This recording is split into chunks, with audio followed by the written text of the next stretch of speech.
Bro, we need to use this channel more. Videos for stream.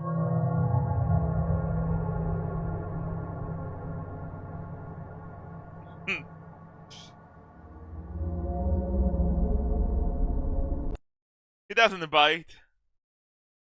Shangling Paradise Gragas AI cover.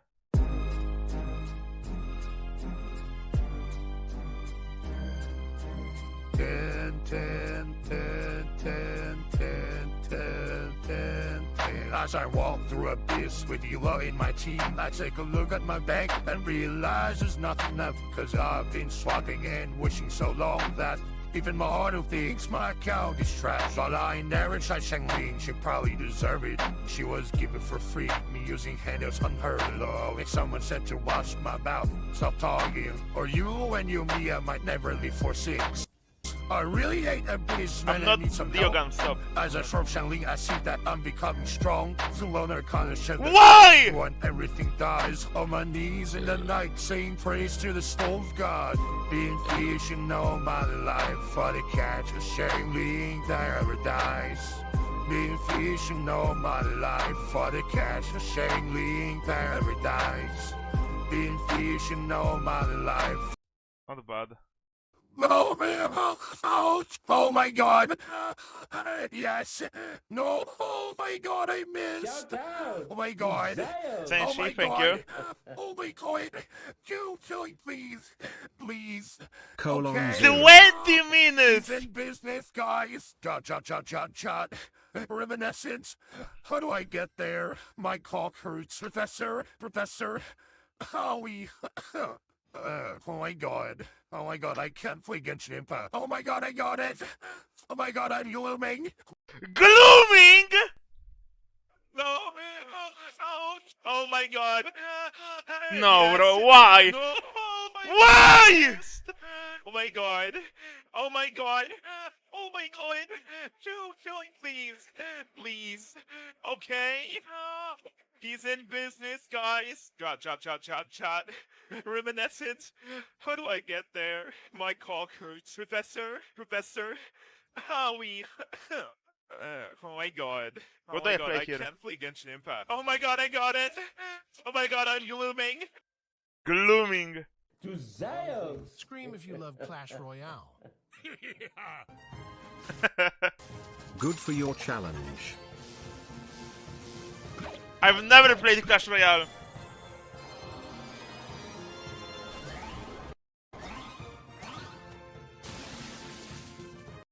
I've never played Clash Royale. I've only played Clash of Clans, but not even that much. 1 hour of silence interrupted by Ziox moans. I fucking hate the Sigma Ryan Gosling bullshit memes.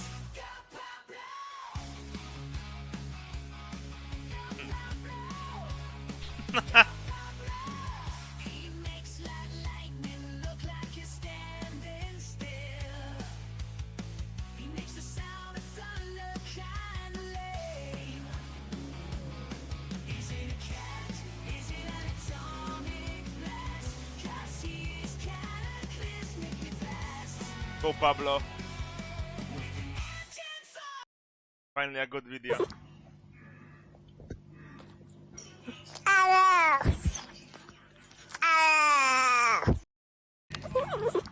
I love this video.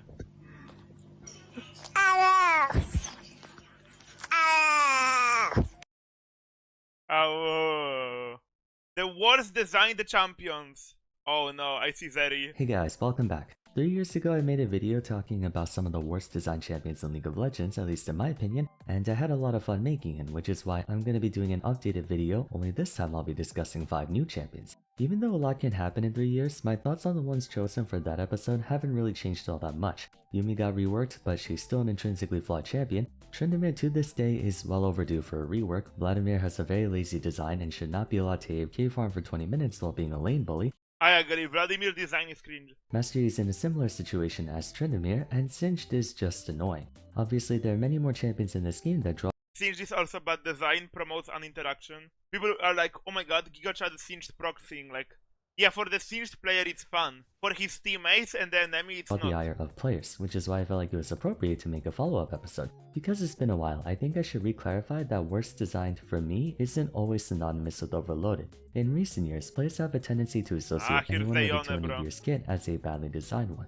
I agree that it's true in some cases, which you'll see later in the video, but not always. Champions with bad designs are either those that make Yone counterintuitive is not sense bad or take design. advantage of a flawed mechanic or loophole that gives them an advantage beyond the scope of what most champions would be able to respond to. Like for instance, Yuumi being able to provide support for an ally without exposing herself at all, while other enchanters have to put themselves in danger to support their team. Mind you, she's not as bad as she used to be, but I think you get the point. It's So not. without further ado, let's get started with the list. First champion will be Illaoi. You can accuse me of being biased as a top laner, but I don't care. Illaoi is a juggernaut with an incredibly unique and creative design that was executed pretty poorly. She's a control juggernaut, the first and only one of her kind, capable of exerting staggering amounts of pressure with the caveat that she fights best when standing her ground, not chasing after her opponents. The trademark weakness of a juggernaut is their lack I of know mobility, Illaoi well. making them easy to kite or disengage from I'm a as they main don't have of the skill Illaoi. potential to keep chasing after fleeing enemies. Yeah, Yone design is not bad. You guys hate Yone because of little tempo, also 8-minute Q. Why not Q Hilo, bro? I mean, this is not Hilo, this is like 600 LP games. But like, you imagine what it is if I'm like Grandmaster and I'm playing like Chal games. It's like 20 minutes per game. They're among the most difficult champions to find head. Yone was only decent design because of little tempo, because he could just basically not like function without attack speed items. Like, you get Berserker and little tempo, and then you're capped on like attack speed. Like, that's why you hate Yone. Yone, when he was like forced on like Conk and had to build the actual attack speed items to be like no cooldown, then he was fine and nobody cared about Yone. But the second tempo was fucking like released, everyone was like, fucking Yone is so cringe and skilled, kills you with fucking auto attacks. Not as the equal combination of durability and damage allows them to overpower the majority of the cast. Illaoi shares these same qualities, but she does things vastly differently than other juggernauts. The premise of Illaoi is territorial control, naturally making her a strong threat in lane where champions, notably top laners, tend to stay in one area for long stretches of time. This makes her excessively cumbersome to fight for most champions. Tentacles have long range, especially with the buffs in Season 14. They deal AoE damage, pick meaning ranged they can up, strike lol. you while pushing the wave. They have incredibly high base damage and can heal Illaoi with each champion struck. To account for all of this, they make the tentacle attack animation impractically slow, enough to where even a champion with base 325 move speed can sidestep tentacles without much issue. Expectedly, Illaoi needs a way to somewhat guarantee that pressure will land on her opponent, and so they came up with Test of Spirit. Test of Spirit affords Illaoi a way to prevent her target from casually avoiding Yone everything, is as hard. she, He and by has- extension of tentacles, can Yone focus is a on the champion with low like skill entry and high skill ceiling. unmoving spirit instead of the actual If you say no, you're coping. Go look Jokil Yone, then go look Yone in your fucking gold game. champion. This leads to a polarizing game state where if you take her on while Test of Spirit is active, you're basically guaranteed to lose the trade or fight. On Ban the flip orb. side, if she misses Test of Spirit, she's one of the weakest juggernauts, if not the weakest juggernaut in the game. In lane, Illaoi can beat down just about any champion who can't easily dodge her E or poke her from afar, but with how well she scales, getting caught by her tentacles or Test of Spirit becomes even more consequential. Yet at the same time, Lol. her animations do The not fuck get was any Renekton faster, building even that though game, now Bork? the situation Why did has he die changed so to where fast? she's expected to move around a lot. So much of Illaoi's pressure is inconsistent that over the years, they tried to improve elements of consistency within her base kit, including increasing the pressure Illaoi herself deals through Harsh Lesson and making it so fighting back against her no longer shortens the duration of Test of Spirit. Why did they remove that? It was such cool. That was so good. If you fight back Illaoi, it reduces the E duration. Like, that was so healthy for the champion. Why was that removed? Like, if you're fighting Illaoi, like, next to the spirit, you're already, like, completely fucked. You're completely fucked. So if you, like, actually, like, sidestep basically melee range all of her spells and the tentacles, while she's also basically dealing double damage, why should you be rewarded for it? But no, Riot is like,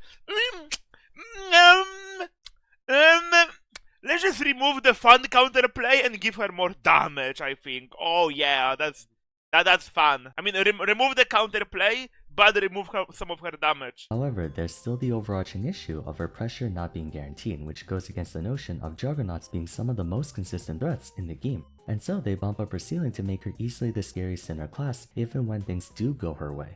Illaoi's just way too volatile of a champion. She's either useless for the entire length of a match, or she becomes a living personification of 1v9, with way more strength than even the likes of Darius, Mordekaiser, Show and my Apex. Illaoi. There's I was something wrong with a bit 1v9. of fluctuation, mind you, that's within everyone. But few champions, if any, come close to how wildly Illaoi swings from one side to the other. Next champion we're going to talk about is Shyvana. Unlike the other 4 champions on this list, she's not badly designed for being too volatile or having a flawed She's game. outdated. She just has a bad design period. Shyvana was always a weird champion from the get-go. She's a half-dragon who spends half the game in human form but can turn into a full dragon when casting her ultimate. It's an interesting premise and a fun conceptual diversion from your typical steroid ultimates that just give more health and stuff like Nasus and Renekton. Among the VGU projects that are currently being considered, next to Tryndamere, Shyvana is the one I'm most looking forward to because man, she's one of the worst champions in the game, period. In the early days, she was basically Oh a my less God, my mobile eyes. but more durable Master Yi, farming jungle camps and accumulating a bag of gold, then literally taking People will look at this and be like, oh yeah, this shit was more fun than current League of Legends. You don't miss old League, bro. You miss not being addicted and skipping school to play League. Okay, Shyvana is boring. I don't care about her. I'm sorry.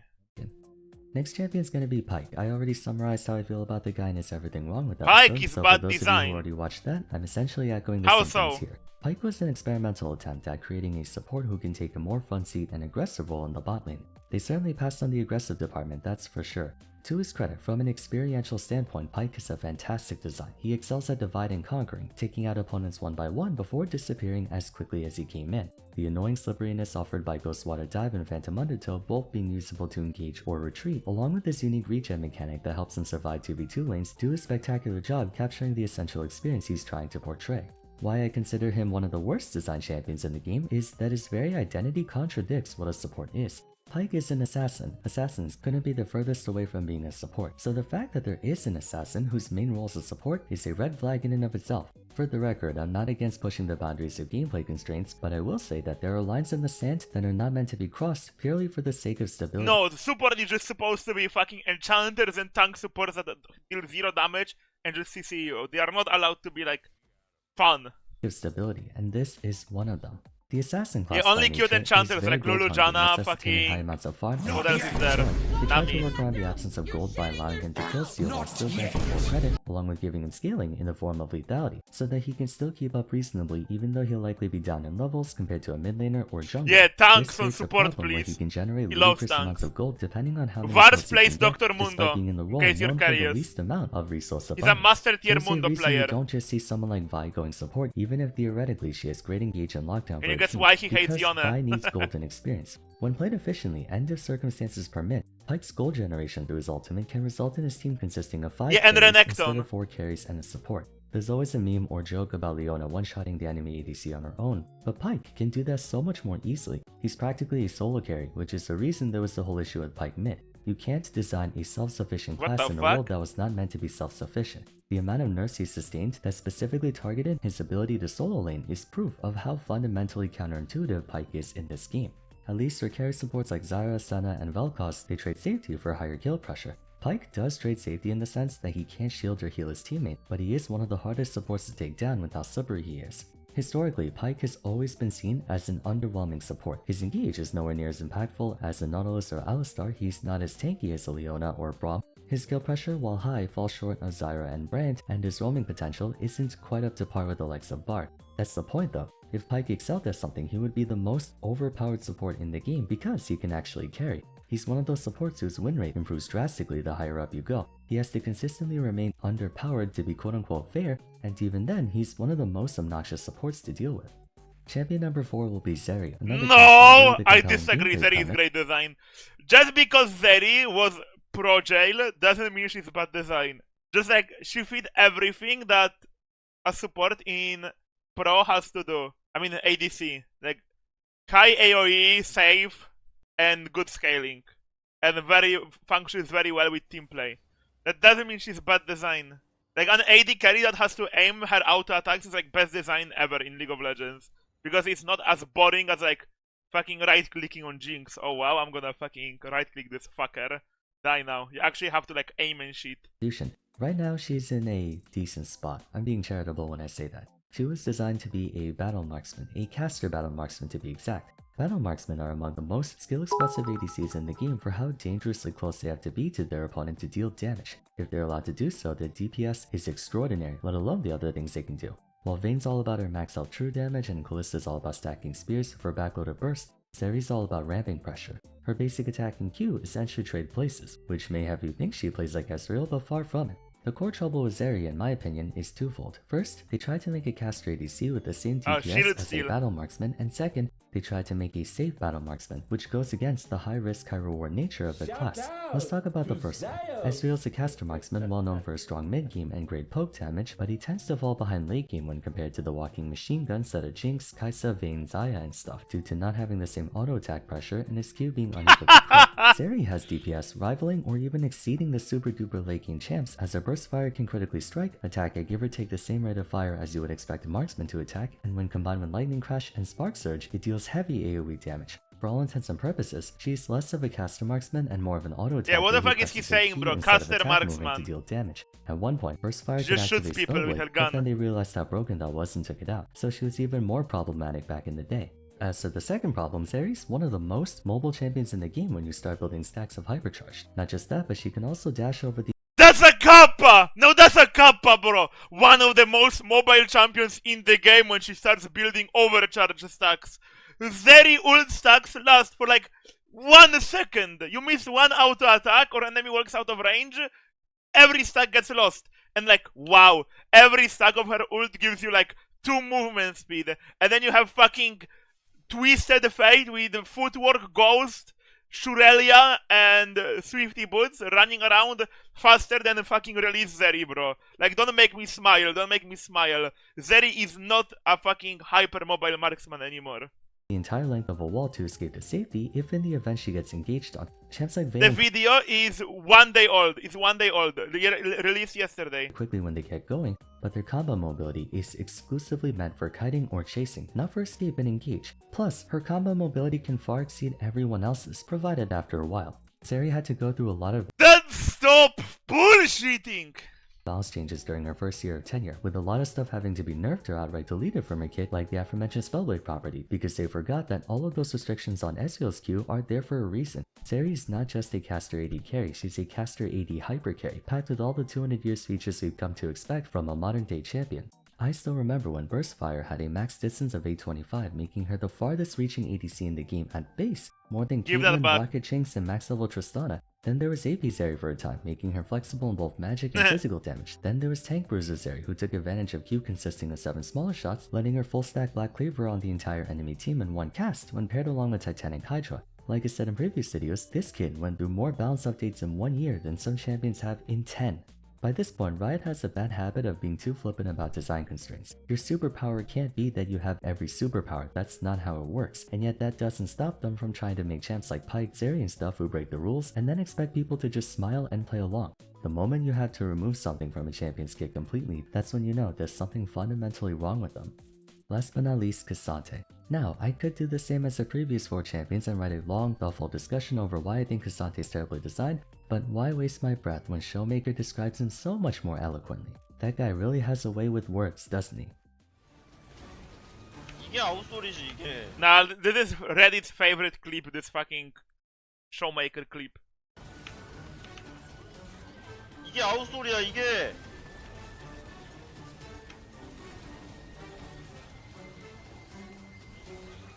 어?